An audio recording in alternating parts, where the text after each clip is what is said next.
Welcome to the Beautiful Step Podcast, where we run, stomp, tiptoe, and tango into the confusing but beautiful world of togetherness.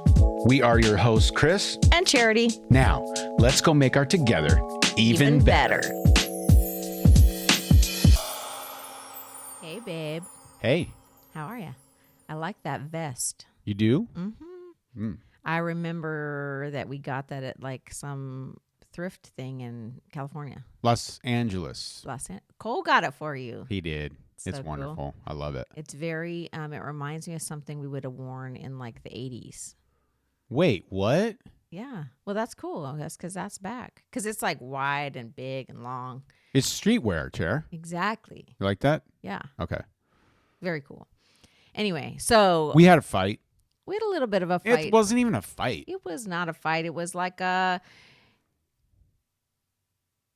what? I don't know what I'd call it. Just a little calling out. A calling out? I love her because she calls me on my stuff. That's so lame. But you were calling me out. So this morning, I went to take the dog to the vet, and I had listed something on Facebook Marketplace. And when I was gone, all of a sudden, the lady was like, oh, I'm on my way to come get it. And I was like, oh, I'm not there, but Chris is there. So I was like, that's fine. My husband's there. But then I'm texting you like, hey, a lady's coming to pick up a mattress, which means... in like 10 minutes. Right. Which meant that you were going to have to stop what you were doing to help load the mattress. And I'm important. I mean, what I was doing this morning was of extreme importance. You know what I was doing, right? Weeding. I was weeding the lawn. Yeah. By hand. Yeah, that's... on my hands and knees with a bucket. I was taking weeds one by one out of the lawn, which is utmost priority. Yeah, yeah. Well, okay, but it got us in this discussion about... I got home and you were like, it's kind of annoying when you go and plan things like that when I'm in the middle of doing something because I wasn't planning on it and it just seems like there should be more consideration. Right. Well, I think the conversation went a little bit more like this. We were talking about like, hey, we were talking about our relationship. We were talking about like, because we're trying podcasting and all that stuff. And so I was like, maybe a good topic, like maybe a good like one-liner would be, what annoys me most about you? Oh, yes. You asked me that. So you asked me that. And I was like, oh, I asked you that. But I didn't respond. I said, I did the right thing. And I said, what annoys you most about me? Is it this kind of thing that we had just been arguing about? Right. And so that's where I'm like, the thing that annoys me most about you is when you're doing like a charity amount of things. Like when you're doing, like, it's not just one, like there's 6, maybe 7 things going on. And either you forget that you have scheduled a lady to come get a mattress while I'm in the middle of weeding, or you don't think it's that big a deal for me to pick up your pieces. Yeah. Is annoying. All right. So you said... Am I right? Is that annoying? Totally. And it's funny because you answered, and I hadn't answered yet, but you answered, it's like this, that you schedule way too many things at one time. You're doing way too many things, and I have to pick up the pieces when you can't juggle it all. Yeah. Case in point. Yesterday, I'm making a leather bag. By the way, I'm making leather bags now. I love it. I'm in the middle of a stitch. And all of a sudden, within literally 30 seconds, I'm putting a car cover on your car. Well, okay. Like, how did I go from like doing the thing that I feel like I'm supposed to be doing and kind of, working at to doing what you want? Because I have learned that I didn't want to ask you for help with the car cover. I just went out. Because I would have said, no, I'm in the middle of a stitch. Right. But I bought the car cover and I was like, I'm going to go put the car cover on. And I didn't think I needed your help with the car cover. But you being the guy that you are, saw me wrestling with the car cover and you're like, hold on, I'm going to come help with the car cover. Of course, because I'm a human. I'm like I have empathy. Except then you were pissed off about having to help me with the car cover. Was I though? Yeah. Really? Well, I mean, it's coming up right now. Okay, so what annoys you about me? Well, what's funny is that when you asked me that, my response before you had even said the thing that annoys me you most about me is my like doing way too many things at one time. Right. I would have said that what annoys me most about you is that you really only do one thing at one time. What are you calling me? Low capacity? I'm low cap? Am I low cap and you're high cap? Like you're like, so that is a like. It's like you have tunnel vision. You're like extremely passionate and really focused, but it needs to be on one thing at one time. And you hate getting distracted from the one thing at one time. So here's the thing about guys. Maybe guys, I don't know. Maybe it's just me. No, I think it's all guys. I feel like I don't mind putting a car cover on. You know what? I don't mind carrying a mattress downstairs for a lady who wants to buy a used mattress, which we will never, ever sleep on used mattresses again. Sorry, that was a caveat. But I'm just saying, I don't mind doing that. What I do mind is when I do it. Yes. That's the problem. So, and that is usually what starts fights and what starts women to be like naggers. Like, right. And I'm like, for me, I get this little how dare you thing going on in my heart. Like in my mind, I'm like, how dare you interrupt my work day? Like, you know what I mean? Yeah. But that's right. I think you're right. I think that starts fights.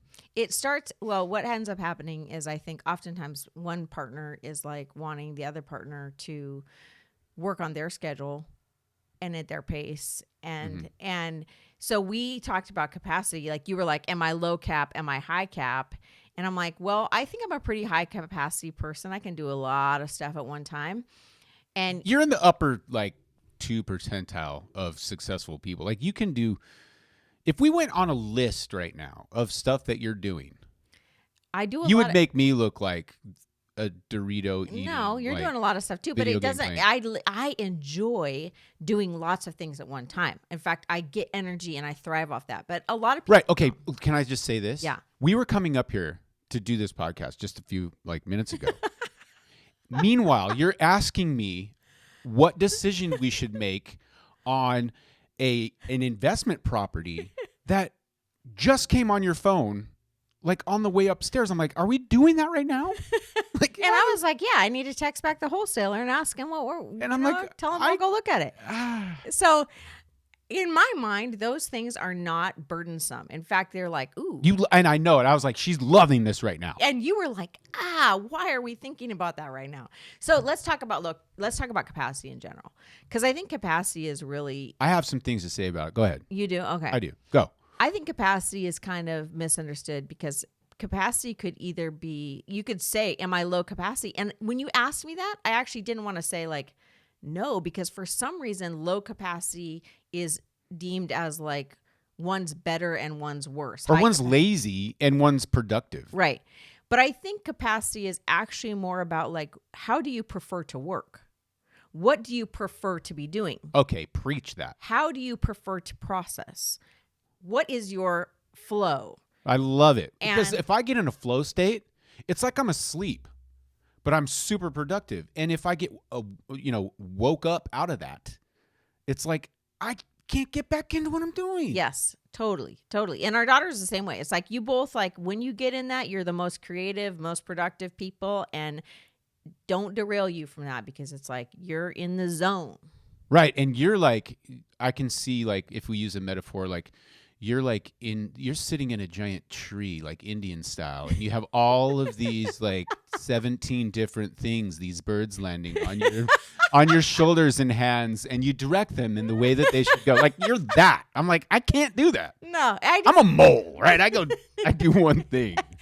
So I think what's funny is, right, we think of capacity as better or worse, but that's not really it. It's about process. And I would say I think capacity is about process and it's about priorities. Yes. Because what gets us in fights and what has always got us in fights is a matter of like, I think something's a priority and you don't, or you think something's a priority and I don't. And right. It's not the task. It's when, and like, it's the immediacy of it. It's yes. The priority of it. Yes. I mean, very rarely is it the task. Most of the time we agree on like, we need to get that done. We need to get that done. Right. We need to get that done. Who's going to do it? How are they going to do it? And when is it going to be done? So like, when we were first married, and even honestly, I think I've only gotten better at this as we've gotten older, or I've just gotten more, I don't know, or we've just adapted. You're admitting it now. Yeah. Like, like you're admitting now, like, oh yeah, I kind of manipulated him into doing that car cover because I knew that he'd come help me. Yeah, that's actually true. I do know, like, if I just start doing it, usually you'll come help me. Yeah. Which is that's another podcast. Ladies, that's a really good manipulation tactic. Stop it. Do not do that. Well, men do it. You want to know how men do it? What? They open the fridge and they're like, I can't find it. Or they go around, they're like, wander around. I can't find it. I don't know. The whole world's coming to an end. I can't find it. So that you have to stop. I have to stop everything I'm doing to help you go find your stuff. I actually can't find it. Well, do you want to see me stand in front of the fridge for 20 minutes and look for the ketchup? well, sure. I could let you do that and you could let me do the car and then we'd both be fine. I know. So anyway, I think it's a thing when we were, earlier in our marriage, it would be like, especially when the kids were little and I was so exhausted, it would just piss me off to no end when I'd be like, can you take out the trash or can you mow the lawn? And then you would be like, yeah, I'll do that. And in my mind, I'm thinking, anytime now. And you're like, I have other things I needed to get done first before I do that. And then what it does is it breeds this contempt because I was thinking I would like just start to stew and be like, he never does anything. Right. He's not helping. And then you would be like, why is she such a nagging person? Because she's always nagging me to do things and she doesn't let it rest. And actually, like a little trick. Okay. Nagging makes men worse. Revert. Like it makes them actually go backwards. It's way They'll worse. Stop doing it intentionally if you start nagging. So I couldn't figure out like what was the happy medium. How do I ask for things that I need help with or sharing the chores and stuff without being a nag? And then also without like having contempt. And the reality is, I think I started to understand it better when I started to realize it was just a matter of priorities. And I actually we both needed to recognize priorities and go, oh, he just doesn't view that as a priority right now. We either need to talk about what priority this should take. Right. Or I just need to ease up and know that he's going to do it, but it might be on a different timeline. Let's have all the women in the world listen to that last sentence. That was, thank you. I do appreciate that. Now here's the reality of it. Okay. Is we're going to continue to step on each other's toes. Yes. That's the problem. Yes. Because we both like work in sort of different ways and we have ways of flow state process. Mm-hmm. Like where we're getting life's energy, like we're getting fired up by me hunkering down, by you basically controlling or taking over the world.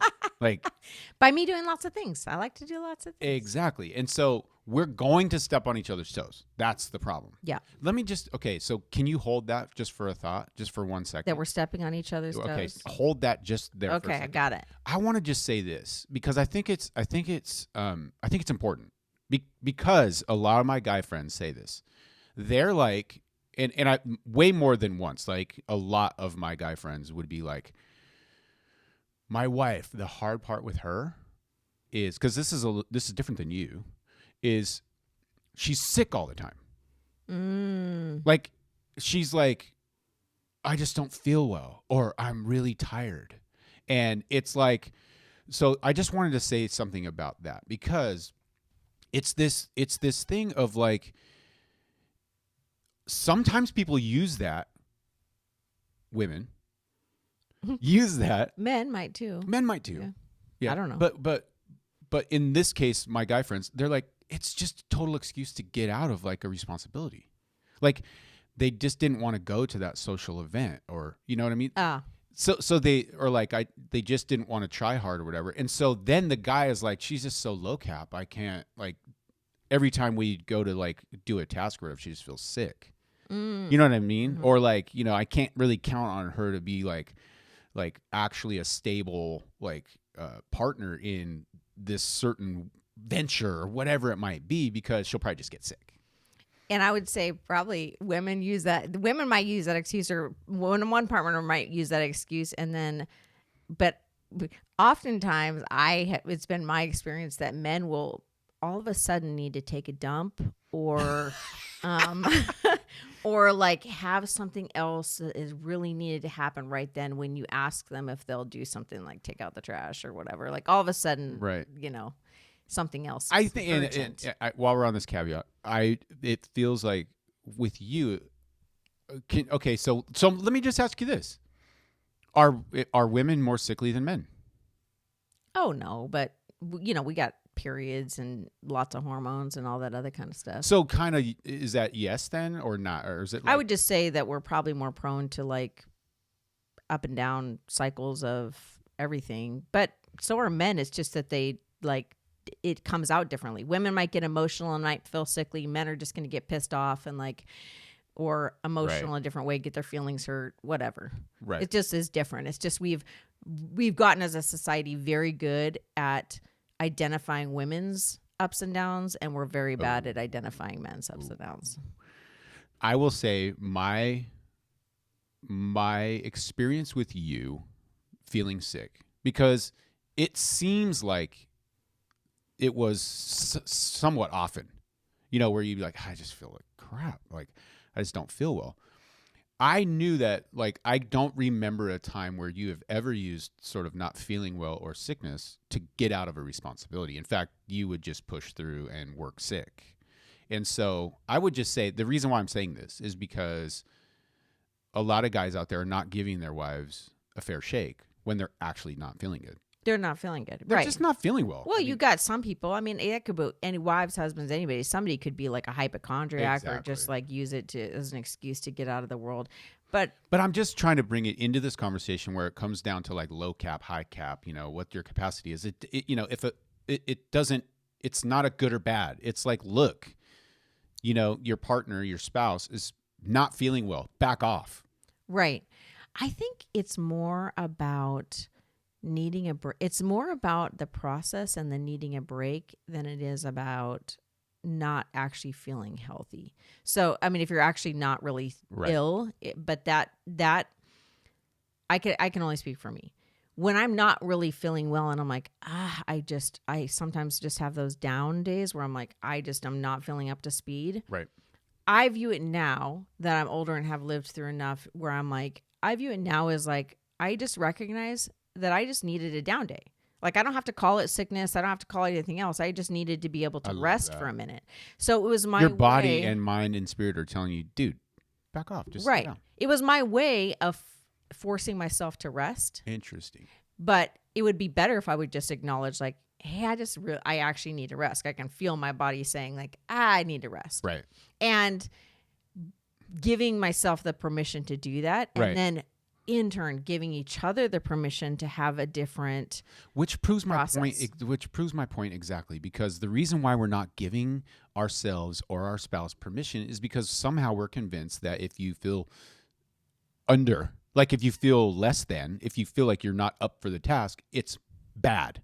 Yeah. When it's just a natural rhythm of life. It's a natural flow of life, Yeah. Okay, so enough about sickness. I just wanted to throw that in there. So back to this idea of workflow. You are fired up by doing 10 things. I do one thing, very intensely.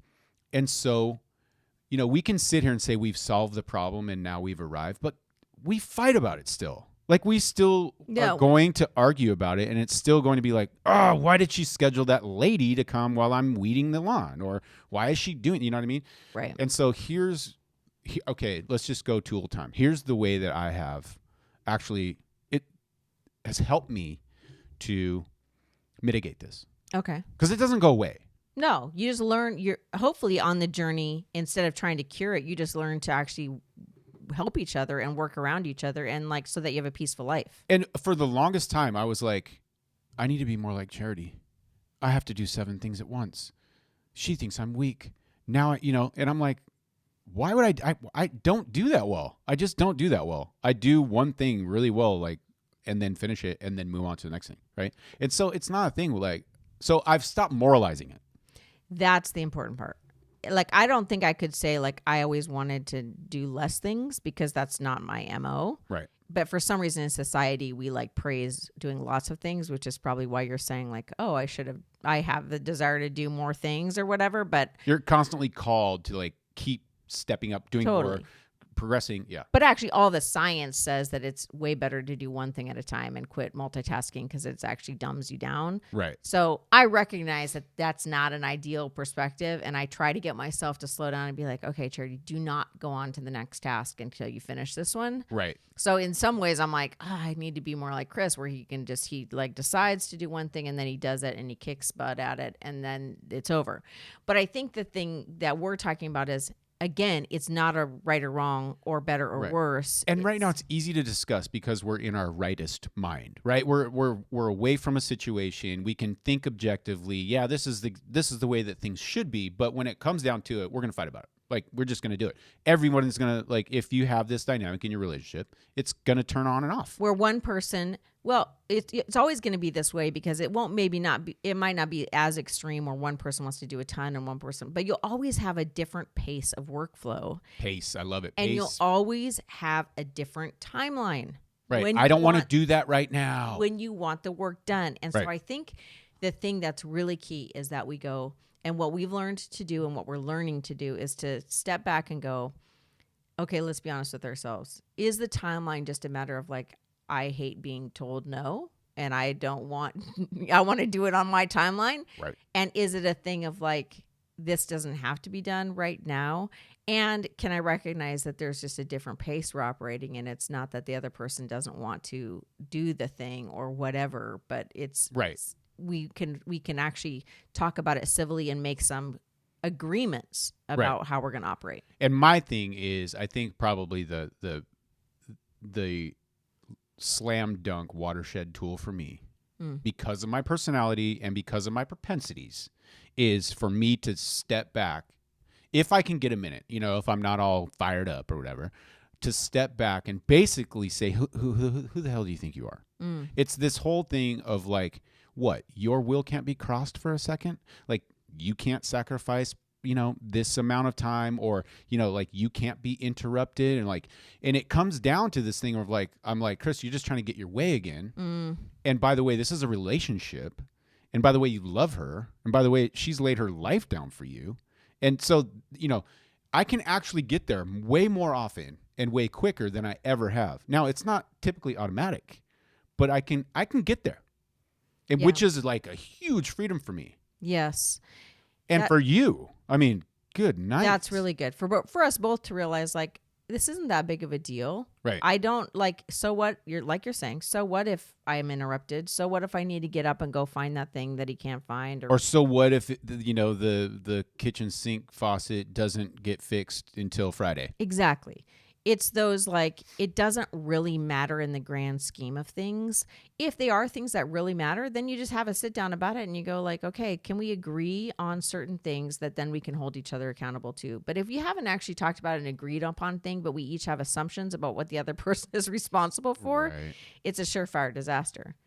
But you brought up another thing where you were like, when we had the little fight earlier and I was like, why are you annoyed that the lady just all of a sudden called and like you had to carry the mattress down and I wasn't home to do that? Yeah, I was like, she scheduled over me, maybe. Right. Well, maybe. Yeah, go ahead. And so what you did though, what I saw you do is like when I got home, you were like, it's not that big of a deal. Actually, when I thought about it, I was like, she probably was at the store, at the vet, and the lady just called and said she's coming over right now, which is actually what had happened. You didn't intentionally schedule over me or be like, oh, I don't care because he'll be there anyway. Like, not to say that I haven't done that. Oh, you have. I've done that a lot. Which is why we fight. But you actually filled the gap with like trust, or yes, you were your like, best intentions. Yeah, you were like, she probably has good motives about it. Like she probably didn't mean to do that. Okay, that comes after 27 years of marriage. Hopefully, and you beating me down over time. No, I'm just kidding. No, but it does come. Go ahead. It comes in the same way. Like I think along the way, I just learned like he's not fixing that faucet right now because he is trying to be mean to me or like doesn't think it's important or whatever else. It's just like that right now is not the utmost priority to him, or he doesn't know how much it's bothering me or Right. whatever. We haven't agreed upon how important it is. And so I just assume like, oh no, he's an awesome husband. He'll figure that out. He'll do that eventually, or he'll hire it out, or he'll do whatever. But it's not a personal thing against me that he's not doing that. He's not actually not. That's the key. And to fill the gap, I think for women, especially when your kids are little and you feel like you're like doing everything and they're doing nothing, because that is a common complaint. Oh man. And it feels that way, and often it is that way. Mm-hmm. To realize like actually it's not that he's intentionally not doing anything. He actually just doesn't even see the thing that you're wanting done. Like he's walking by the laundry pile and it's not even dawning on him that Perfectly that's fine. Perfectly fine. you know, or picking up the baby and feeding them or whatever the situation is. And I don't mean to be all gender role on it. I'm just saying that's a common complaint. And sometimes we just need to fill the gap with whatever we feel like we're falling short with the other person of like, they probably just aren't even seeing that thing. And if I'm not saying anything in a kind and loving way and actually wanting to know the answer, and instead I'm just accusing in my heart and accusing in my speech, then we're inviting conflict. Totally. I'm trying to think of, as we wrap this up, I'm trying to think of what, was there like a moment, or I'm trying to think of a time when I was like, oh my goodness, I had no idea I was doing that to you. You know what I mean? Is there any like? Oh yeah, I mean, well, we could go to the diaper thing. What diaper thing? What are you talking about? I remember that I would hear you say to people that you would wake up in the middle of the night and change diapers and stuff, and I'm like, oh hell no, that never happened. But wait, babe, wait. No, because That never. I mean, maybe once in 3 children. What probably happened, all right? What probably happened was that I did wake up in the middle of the night and watched you change the diaper. And we are one person. Does that count? We're one person. Oh my God. So if you're doing it, I'm doing it. But I think when I would hear you say that, I would just kind of internally laugh because I'd be like, somehow, I know you to be a truthful He's person. so full I was of like, horse feathers. he actually thinks he did that. Like, he really does think he did that. I don't look at it and be like, he's such a liar. I'm like, no, in his mind, because we had small children and their diapers were getting changed in the middle of the night, he was a part of that. So it's the filling the gap with like, sometimes we just don't know. That's beautiful. And we don't see what the other person is doing. But if we can quit making capacity about good or bad, quit judging each other on it. And if we can just say, it's just a matter of pace and priority, and let's talk about it. And the world doesn't revolve around me, even though I want it to so badly, that it's okay if my will and my work day or whatever, my process gets interrupted. Yes. And but I will say this, there's this healthy contention. There's a healthy dialogue when I'm like, okay, look, enough is enough. I need this time to hunker down and do what I'm doing. Stay away from me. And when you do that, it's super helpful to me because I'm like, oh, I know what he's got going on. Exactly. And you've gotten probably what's really helped us is you've gotten very good in our years of starting to say like, I can't be interrupted during this time and I really need to work and I get derailed. When you used to do sermon prep and stuff like that, there was no talking to you for the entire. You couldn't open the icebox. No. It was like everybody better kind of remove themselves from the home or away from Kris's because he needs to be able to concentrate. I remember when we were first married and you were youth pastor, you would have these hours of prayer where you would like go into prayer. And I remember getting so pissed off because you wouldn't take any calls. Nope. Like during that time, I could go to the church and see you there praying in the window, but you were not about to be interrupted from that. And I would be like, what is wrong with him? But it was a matter of priority. You were like, this is my priority. If I don't do this, everything else is gone. And when you started to really articulate it, then it was like, okay, right. At least we can agree on the expectations. Cause this is really all about expectations of the other person. Right. And so you do the same thing. You're like, Wednesday at noon, like we're doing this, and Friday night we're doing this. Oh, and Thursday morning we're gonna go ahead and knock this out. And if we need to have, these 4 things done by, Wednesday afternoon or maybe, Thursday, that means that these 3 things got to happen.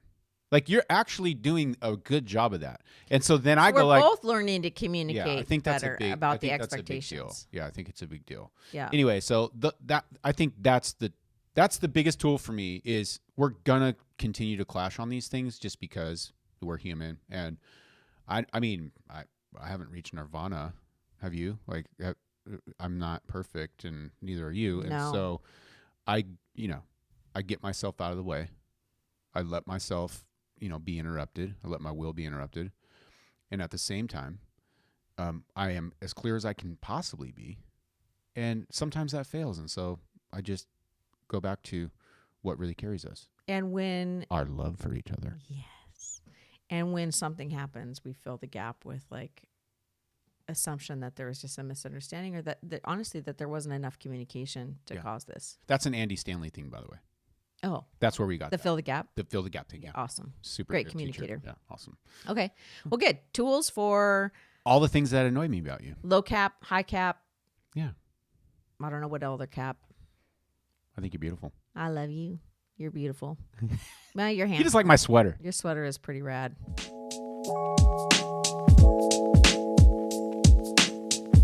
Wait, babe, wait. How do we end this? By saying thank you. Okay, you guys are awesome. Thank you.